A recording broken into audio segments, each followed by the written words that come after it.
what our deputies do day in and day out, we always live in that zone that we're praying, because we can't control every situation, but at the same time our God does. And today he let them go home. He's going to let our deputy go home and our canine go home safely.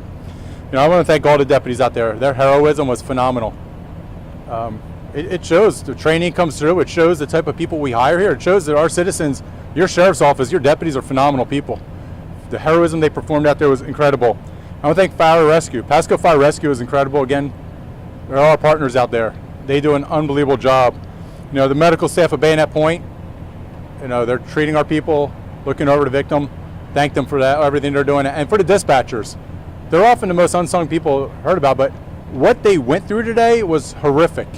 What they had to listen to, and then people remember, they go back to another call. After this call is done, they're going on and on. So the dispatchers did a great job. And I want to thank FDLE, Special Agent in Charge Mark Brunel, for being here with us. FDLE is going to be taking over the investigation of the shooting with our members involved in it.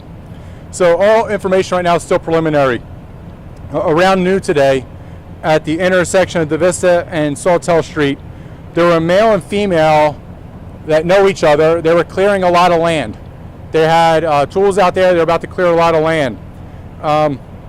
We believe there was an unknown reason that the suspect, whose name is Aaron Rodriguez, his date of birth is 3/15/93. He gets irate, he gets upset, he starts threatening them, he starts yelling at the male and female out there. The male victim then calls 911. He says that both of them are being harassed by the suspect and they're being threatened by him. This is where the tragedy really starts coming in. While he's on the phone with 911, the male victim is shot while he's on the phone. He collapsed at the intersection. It's just one of those things that you're just like, especially for the victim involved, the dispatcher, everybody, it's just a horrible scene that's going on right now. The female victim was also shot. She starts running down the street away from the suspect. The deputies arrive on scene. As soon as they arrive on scene, they start rendering aid to the male who collapsed right there at the intersection, and also to the female, and Fire Rescue is able to take her to the hospital. At some point during this, the deputies that are rendering aid to the male point to the house and say, "We believe the suspect's over there." At that point, there's 3 deputies, one with a canine. They start approaching the house. As they're approaching the house, the lead officer is the canine deputy with his partner. They see a gun. The other 2 deputies are to his right. One's carrying the shield with a gun, the other one has a long gun. The suspect has a gun. They start ordering the suspect to drop the gun. He does not drop the gun. Shots start being fired. During this incident, the canine handler gets shot. You'll see in the video that we will release. The canine handler shot, he goes down. Training kicks in for everybody. You're going to see he pulls out his tourniquet to start putting the tourniquet on. The canine bravely starts jumping in front of him, protecting the handler. The 2 other deputies continue on the mission to make sure that the suspect doesn't start shooting again. After this is done, we were able to get our deputy to the hospital, the female to the hospital, and the suspect makes it to the hospital. Unfortunately, the male victim is deceased. He dies at the scene. I don't know right now the status of the female victim nor of the suspect. I can tell you is that FDLE will be starting the investigation. And I can tell you this. The suspect was out there causing problems. The suspect then shoots an innocent person. He then shoots another innocent person.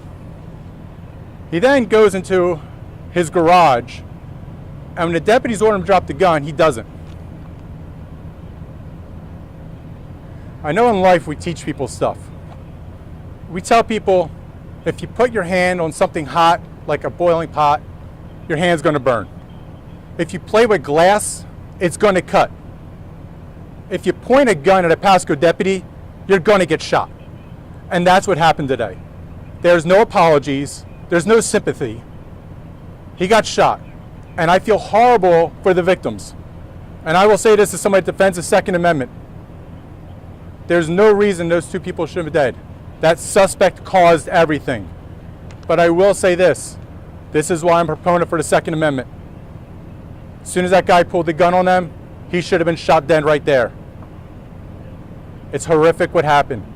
It's an absolutely horrible incident that occurred, and it all happened because the suspect did not, one, just be a normal person and allow people to go upon their business and clean a lot, their own lot. Second, when you get orders to drop a gun from a Pasco deputy, you drop that gun. It's that simple. He caused it all. He's going to deal with it. Whether he dies, he dies. Or whether he lives, he's going to be charged. And he'll spend the rest of his life in prison. Or he'll be charged and he'll get the death penalty. But his life will no longer be the same because of his actions today. But I do ask you all, pray for that family. It's horrific what happened. It's a tragedy that people were just cleaning a lot. It should never have occurred. It should never have happened. And it's all because of the suspect who will now deal with the ramifications in this life and the hereafter. So with that, any questions? Just to clarify, who fired first? Where? Who shot first? The suspect shot at the people. Shot at the deputies first? That is still under investigation. He had the gun, but I don't care who shot first. You point a gun at one of our people, you're going to get shot. There's no ifs, ands, or buts about it. Don't point a gun at a deputy. It's that simple in life. So these two people, they knew each other. The victims knew each other. They were clearing like their own lot on their own land. This guy, is he a neighbor? Yeah, he lived across the street from the lot, and so he just comes over. I don't know why, what led to it. It's still a part of the investigation, but he just walks over and starts yelling at them, causing it. The male calls 911. While he's on the phone with 911, this guy pulls a gun out and shoots him. And then he shoots the female as she's in the street. She runs away. He shoots that guy, and he's dead right there.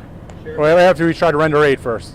These are obviously tough decisions, and you have to act fast. I know you said your deputy started, rendering aid to themselves. How do they make decisions in those situations? You said they saw a gun, they had to act quickly. Can you kind of walk that through, right? Yeah. So, and I'll tell you, when you see the video, it's I can say the words, but the video spells it out even better and shows it even better. Renders aid. He's shooting. He's firing his round. Obviously, he gets hit. He goes off to the side. You'll see in the video the gun goes off. I don't know what happened. The gun went out of his hands. He got shot. I don't know what happened.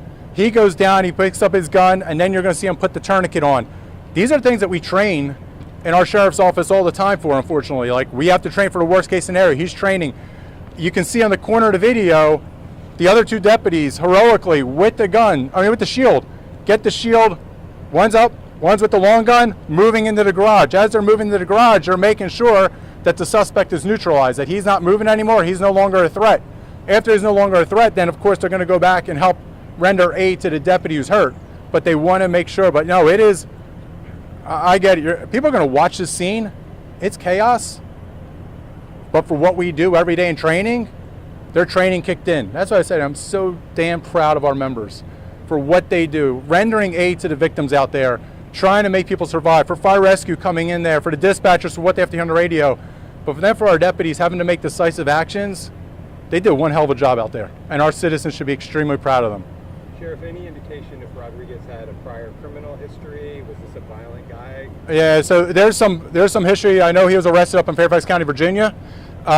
There was something that occurred earlier, I think in November, and we'll get you that information. I didn't get it all right now. It's still, I know some things are still being worked through with the state attorney's office, but those are things that are still part of the investigation. But clearly something set this guy off today, and I'll tell you, there's a fine line between, and I don't know what his histories were. I don't know what happened there, but something set him off today. But his actions clearly were homicidal. His actions clearly were to harm other people, and that's unfortunately what he did today. So your deputies were not on scene yet when the first two were shot? No, they were not. They were. When the call came out, call taker to the dispatcher. Dispatcher then starts sending it to deputies. Deputies are starting to move towards the scene, but they were not on scene when that male was shot. Sheriff, this looked like a neighborhood where these shots were being fired. Can you talk about the setting and what the outcome, given that this is is a pretty populated area. Yeah, I mean, as I said, if it's right at an intersection, I don't know where the school buses get dropped off right there or not, but, you know, it's horrible. It happens at any time of day. We're fortunate there wasn't any other people, you know, walking around with little kids getting on the school bus. So, yeah, you know, it's one of those things. It's unsettling for people. But the only thing that they can be rest assured about is that this neighbor ain't coming back tonight. He's not going to be coming back at all. He's either going to die or he's going to go to jail and then hopefully on the prison. If he gets the death penalty, he gets the death penalty. So they won't have to worry about him anymore. Can you say any more about the two victims? Were they in a relationship, roommates, friends? That's still part of the investigation. We don't know. The next of kin was notified for the mail, but it literally just the notification just occurred. That's why I'm able to tell you that he's deceased, but I don't know the relationship. Have you all run background on the weapon that the suspect used? Has it been used in any other incidents before? Not yet. That's part of the investigation. That's why we're going to be out there for a while. I'm sure you said the deputy is in the hospital right now. Any other details about what happened or his condition right now? He was shot through and through. He'll be okay. He'll come back to work. Thank God. You know, we have our support network out there for him. We have the chaplains out there, and so for him and his family, and so him and his canine are going to come back. They'll be back on duty, and that's the thing is, you know, you take these brave women and men that do this job, go through horrific incidents, and they're going right back out there again. And you know, I know and I appreciate when everybody thanks the deputies. Please thank our families. Our families have it way worse than we do, because our families are the ones that send us off at the beginning of the shift, and like this, they don't ever want that call to say, hey, your loved one's been shot. So I ask you just pray for them, family, but also more importantly than all of us is pray for the victims of the crime today and their family, that their lives are ultimately changed forever. I also saw at the scene there's an arson unit there. Is that related? What's that about? What are you looking into? I don't know. There may have been something in the garage that may have caused them to wonder what else is happening. I was focused on the homicide and the shooting, but there may be other things out there that, you know. The other part too is our detectives do multiple jobs, so it may say arson on their jacket or their truck, but they do multiple things. We're called upon to do many different duties in the Pasco Sheriff's Office, whether it's SWAT and deputy, or whether it's peer support and deputy, or whether it's you know, TAC med and something, you know, sniper and something else. We wear many hats, and we wear different jackets, and we have different things to say different things on them. All right. God bless y'all. Thank you.